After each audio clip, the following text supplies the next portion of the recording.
दोस्तों अगर मैं आपसे पूछूं कि रिलायंस का असली एम्पायर कहां से शुरू हुआ था तो ज्यादातर लोग जामनगर का नाम लेंगे। कुछ लोग शायद हजीरा कहेंगे और कुछ लोग कहेंगे कि रिलायंस की असली कहानी विमल टेक्सटाइल से शुरू हुई थी। लेकिन सच कहूं तो रिलायंस एम्पायर की फाउंडेशन इनमें से किसी जगह पर नहीं रखी गई थी, बल्कि उसकी फाउंडेशन रखी गई थी महाराष्ट्र के एक ऐसे इंडस्ट्रियल एरिया में जिसका नाम आज भी ज्यादातर इंडियंस ने कभी सुना तक नहीं होगा। मुंबई से लगभग 70 किलोमीटर दूर एक जगह है पाताल गंगा, जहाँ 1980 के आसपास कुछ खास नहीं था। ना कोई वर्ल्ड क्लास इंफ्रास्ट्रक्चर, ना कोई जायंट रिफाइनरी और ना कोई पेट्रोकेमिकल हब। लेकिन आज से 40 साल पहले धीरू भाई अंबानी ने इसी जगह को चुना था अपने सबसे इम्पोर्टेंट प्रोजेक्ट के लिए। और शायद उस वक्त खुद उन्हें भी अंदाजा नहीं होगा कि उनका ये डिसीजन फ्यूचर में रिलायंस को इंडिया की सबसे बड़ी प्राइवेट कंपनी बना देगा, क्योंकि यही वो जगह है जहां रिलायंस ने पहली बार पेट्रोकेमिकल मैन्युफैक्चरिंग में कदम रखा, जहां सिर्फ 24 साल की उम्र में मुकेश अंबानी को अपनी पहली इंडस्ट्रियल प्रोजेक्ट की जिम्मेदारी मिली। यहीं पर रिलायंस टेक्सटाइल इंडस्ट्रीज बाद में जाकर रिलायंस इंडस्ट्रीज बना।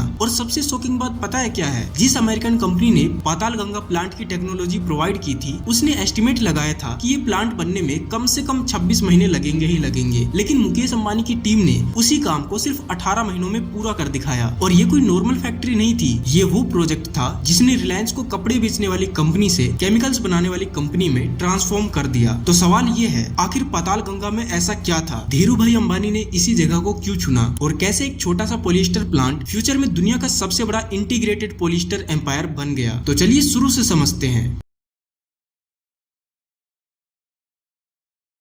दोस्तों 1970s के एंड तक रिलायंस इंडिया की फास्टेस्ट ग्रोइंग टेक्सटाइल कंपनीज में से एक बन चुकी थी। विमल ब्रांड का नाम देश भर में फेमस हो रहा था। इनके कपड़े तेजी से बिक रहे थे, बिजनेस बढ़िया ग्रो कर रहा था, रेवेन्यू जबरदस्त बढ़ रहा था। लेकिन रिलायंस के बिजनेस मॉडल में एक बहुत बड़ी वीकनेस थी, एक ऐसी वीकनेस जो कंपनी की ग्रोथ को कभी भी रोक सकती थी। और वो वीकनेस क्या थी पता है? रिलायंस खुद अपना रॉ मटेरियल नहीं बनाता था। इसको ऐसे समझो कि आप एक बेकरी चलाते हो और आपके कस्टमर्स बढ़ते जा रहे हैं, लगातार ऑर्डर्स आ रहे हैं, लेकिन ब्रेड बनाने के लिए जो आटा चाहिए वो किसी और से खरीदना पड़ता है। और अगर कल को वो सप्लायर प्राइस बढ़ा दे या सप्लाई रोक दे तो सोचो आपका पूरा बिजनेस ठप पड़ सकता है। रिलायंस के साथ भी कुछ ऐसा ही था। कंपनी फैब्रिक्स बेच रही थी, लेकिन पॉलिएस्टर फिलामेंट यार्न यानी PFY और दूसरे पॉलिएस्टर रॉ मटेरियल्स के लिए बाहरी सप्लायर्स पर डिपेंडेंट थी। और ये डिपेंडेंसी धीरू भाई अंबानी को बिल्कुल पसंद नहीं था, क्योंकि धीरू भाई अंबानी सिर्फ बिजनेस चलाना नहीं चाहते थे, वो मार्केट को डोमिनेट करना चाहते थे। इसीलिए उन्होंने एक स्ट्रेटेजी अडॉप्ट किया जो था बैकवर्ड इंटीग्रेशन। ये चीज वैसे हमने जामनगर वाली वीडियो में भी बताया था, लेकिन नए व्यूअर्स के लिए एक बार फिर से बता देता हूँ। मान लो आप शर्ट बेचते हो तो बैकवर्ड इंटीग्रेशन कहता है कि शर्ट को आप खुद बनाओ, उसके बाद शर्ट के लिए जो कपड़ा यूज करते हो वो कपड़ा भी खुद ही बनाना शुरू कर दो। कपड़े में जिस धागे का यूज करते हो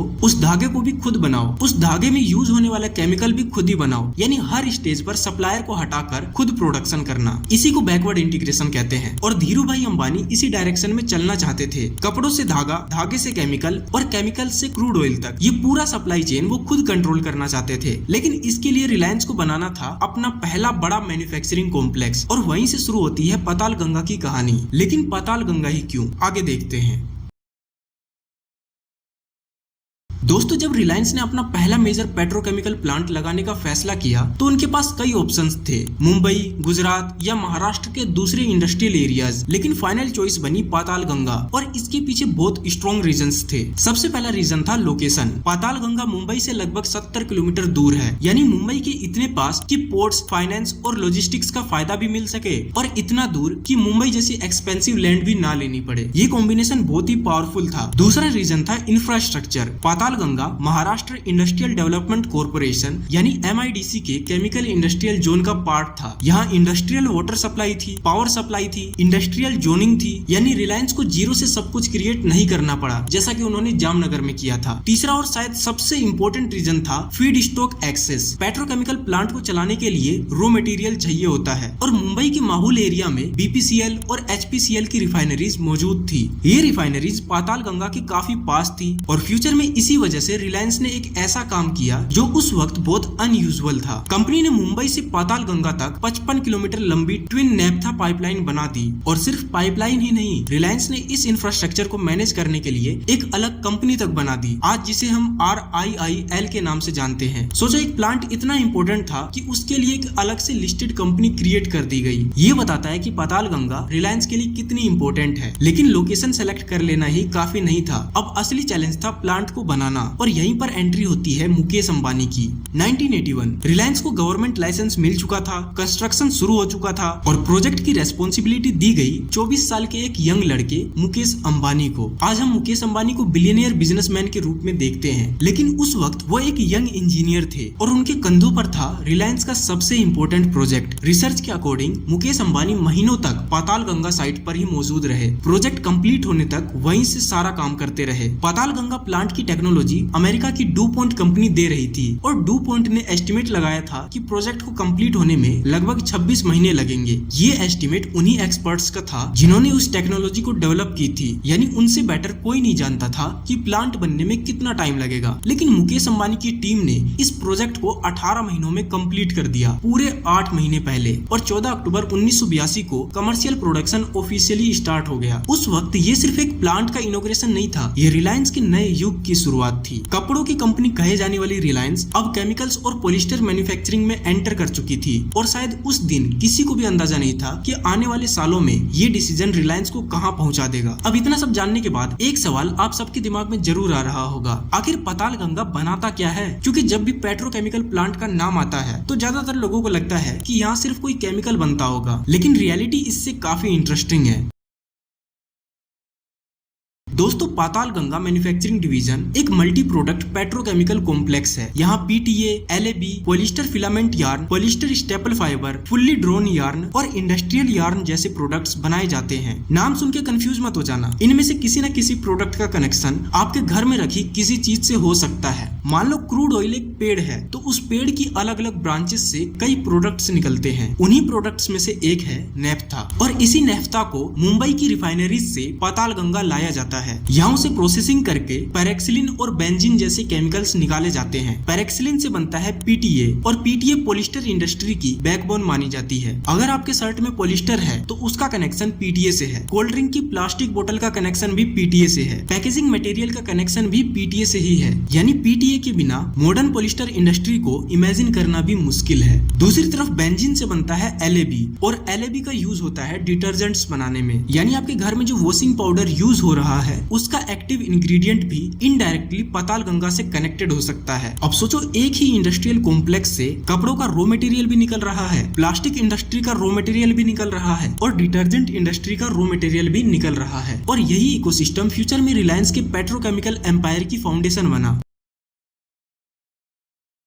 दोस्तों, पाताल गंगा की सक्सेस सिर्फ एक प्लांट की सक्सेस नहीं थी, ये रिलायंस के पूरे बिजनेस मॉडल की सक्सेस थी। 1982 में रिलायंस ने सिर्फ 10,000 टन पर ईयर कैपेसिटी के साथ शुरुआत की थी। आज रिलायंस का polyester business 2.5 million ton annual capacity तक पहुंच चुका है, यानी तब से अब तक में लगभग 250 गुना ग्रोथ। और इस ग्रोथ के पीछे एक फिलोसफी थी, इकोनॉमीज ऑफ स्केल। धीरू भाई अंबानी का मानना था कि अगर मार्केट डोमिनेट करना है तो कॉम्पिटिटर से बड़ा सोचो, कॉम्पिटिटर से बड़ा प्लांट लगाओ, कॉम्पिटिटर से कम कॉस्ट पर प्रोडक्शन करो और फिर मार्केट कैप्चर कर लो। यही स्ट्रेटजी पाताल गंगा में टेस्ट हुई, यही स्ट्रेटजी हजीरा में अप्लाई हुई और यही स्ट्रेटजी बाद में जामनगर में अपने सबसे बड़े रूप में दिखाई दी। इसीलिए ये कहना गलत नहीं होगा कि अगर पाताल गंगा फेल हो जाता तो शायद हजीरा भी ना होता, जामनगर भी ना होता और शायद आज वाला रिलायंस भी नहीं होता, क्योंकि हर बड़े बिजनेस एम्पायर को अपना पहला प्रूफ ऑफ कॉन्सेप्ट चाहिए होता है। रिलायंस के लिए वो प्रूफ ऑफ कॉन्सेप्ट था पाताल गंगा। 1985 में कंपनी ने अपना नाम बदल दिया। रिलायंस टेक्सटाइल इंडस्ट्रीज लिमिटेड ने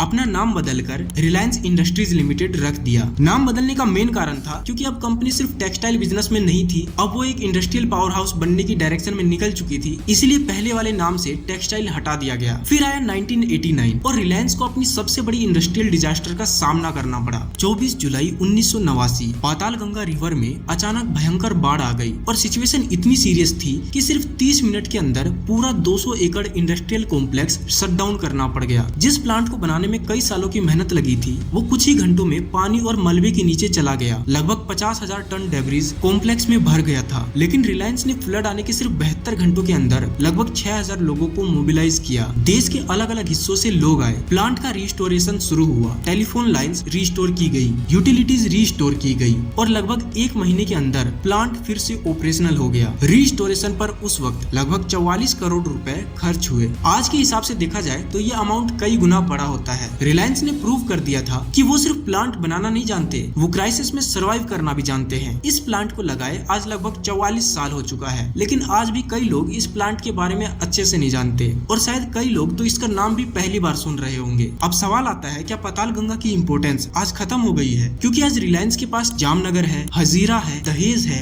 और भी कई दूसरे मैन्युफैक्चरिंग हब्स हैं, तो फिर पातालगंगा की वैल्यू क्या बचती है? दोस्तों, रिलायंस आज भी इस प्रोजेक्ट पर हजारों करोड़ों रुपए खर्च कर रही है। आज भी यहाँ पीटीए और एलएपी ऑपरेशंस स्ट्रेटेजिक इंपॉर्टेंस रखते हैं। आज भी मुंबई से आने वाले ट्विन नैफ्था पाइपलाइंस इस कॉम्प्लेक्स को फीड करती है। मार्च 2025 में ही रिलायंस ने पातालगंगा एक्सपेंशन के लिए इन्वायरमेंटल क्लियरेंस सीक किया है। प्रोजेक्ट की एस्टिमेटेड वैल्यू है लगभग 30,943 करोड़ रुपए। सोचो, 40 साल पुराना इंडस्ट्रियल साइट और आज भी उसमें 30,000 करोड़ रुपए से ज्यादा का इन्वेस्टमेंट किया जा रहा है। ये सिर्फ एक फैक्ट्री नहीं है, ये रिलायंस के ऑयल टू केमिकल नेटवर्क के सबसे पुराने और सबसे स्ट्रेटेजिक लोकेशन में से एक है। रिलायंस ने पातालगंगा के बाद जामनगर में वर्ल्ड का सबसे बड़ा रिफाइनरी बनाया। तो अगर ये वीडियो आपको पसंद आई हो तो आपको ये वीडियो भी जरूर पसंद आएगी, जिसमें हमने जामनगर रिफाइनरी के बारे में जिक्र किया था। ये वीडियो पसंद आई तो वीडियो को लाइक करके चैनल को सब्सक्राइब जरूर कर लेना, ताकि ऐसे ही इंफॉर्मेटिव वीडियोस आप तक हमेशा पहुंचती रहे।